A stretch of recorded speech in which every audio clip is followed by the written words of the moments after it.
Just picture this for a second.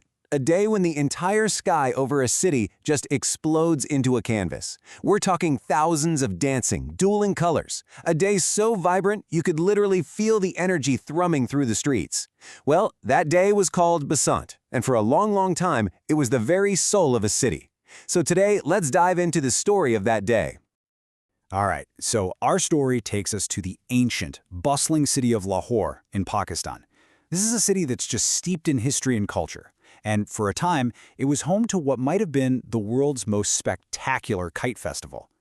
And we're starting as a new day begins. The sun is just peeking over the horizon, starting to warm the rooftops of a centuries-old haveli. That's a traditional mansion right in the heart of the old city. The air is still cool, but it's just filled with this crackling anticipation. But yeah, this is no ordinary day. This is not a day for sleeping in or for quiet reflection. No way. This is the day the entire city has been waiting for. This is Basant. Okay, so let's drop right into the heart of the experience, because before a single kite even takes to the sky, the festival is already alive and kicking right there on the ground, inside the homes and in the hearts of the people. I mean, just try to imagine this. You've got kids, kites in hand, just scrambling up to the rooftops. You can feel their excitement. The air is thick with these incredible smells of festive food. We're talking spicy haleem and fresh parathay for breakfast, with sweet, cooling lassi being whipped up. And then, underneath it all, you start to hear it. A faint, rhythmic pulse building from the streets below. That's the unmistakable beat of the Dhol drummers getting started. And then, the main event kicks off. As the sun climbs higher in the sky, the entire city just transforms. It becomes this massive, open-air arena for a huge celebration. And up on one of these rooftops, there's a young boy, Zain, and he is just itching to launch his kite. But his grandfather pulls him aside and shares a piece of wisdom that really truly gets to the core of what this festival is all about. He tells Zain, Basant isn't about winning, my boy. It's about feeling alive. It wasn't about the competition. It was about that pure, unfiltered joy of being part of something so much bigger than yourself. And the scale of this thing, wow. We're not talking about one or two kites here. We're talking hundreds, maybe even thousands, all rising up at once. It's this swirling, chaotic, but absolutely beautiful ballet of paper and string just spinning and soaring on the spring breeze. And then you hear it, this triumphant roar that just echoes from one rooftop to the next. Bakata! That is the victory cry. It means you've done it. Your kite string, which, by the way, was often coated with crushed glass, has just sliced through your opponents. You see a kite start to tumble from the sky, and down on the streets below, the chase to claim it is on.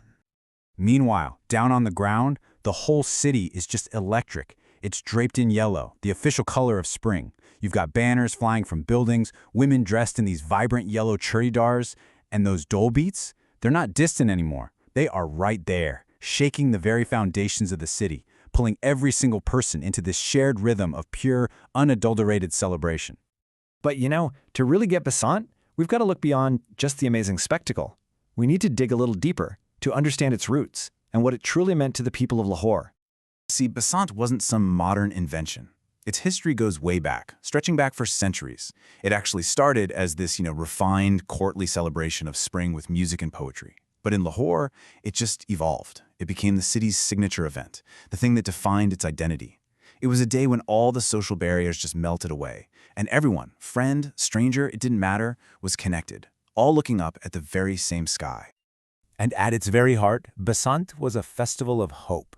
It was this powerful, collective statement that, hey, after the cold and the dark of winter, spring always comes back. That after every period of darkness, there is always a return to light. Those kites, they were a physical manifestation of that hope, literally rising up toward the sun. And this next part is so important to understand. Its unifying power. This was not a festival tied to any one religion. It belonged to everybody. Up on those rooftops in Lahore, you would find Muslims, Sikhs, Hindus, and Christians all celebrating right next to each other, sharing the food, sharing the joy, sharing that friendly competition. It was just a beautiful, beautiful example of a shared culture. But this vibrant tradition, something that seemed like it would just last forever, it was about to face a dramatic and sudden change. All of it, the music, the colors, the shouts of Bokata, It wasn't going to continue. And then, silence. The very skies that were once so full of life and color, they just fell silent. The defining sound and the signature sight of Lahore in the springtime, it just vanished. So what happened? Well, over the years, as the festival got bigger and bigger, so did the challenges. Those sharp, glass-coated strings that made the kite battles so thrilling, they also became a really serious public hazard. There were tragic accidents, and eventually, these safety concerns grew to a point where the authorities felt they had no other choice. They had to stop the official celebration, and just like that, an incredible era came to an end. The kites might have been grounded, sure, but you can't ground a memory. You just can't erase a feeling that's so deeply woven into the very fabric of a city. And that really brings us to the legacy of Basant. I mean, what happens when a tradition this powerful suddenly exists only in the stories we tell each other? So, let's go back to that rooftop with Zain. The sun is setting now, and he's holding his yellow kite, but it's still.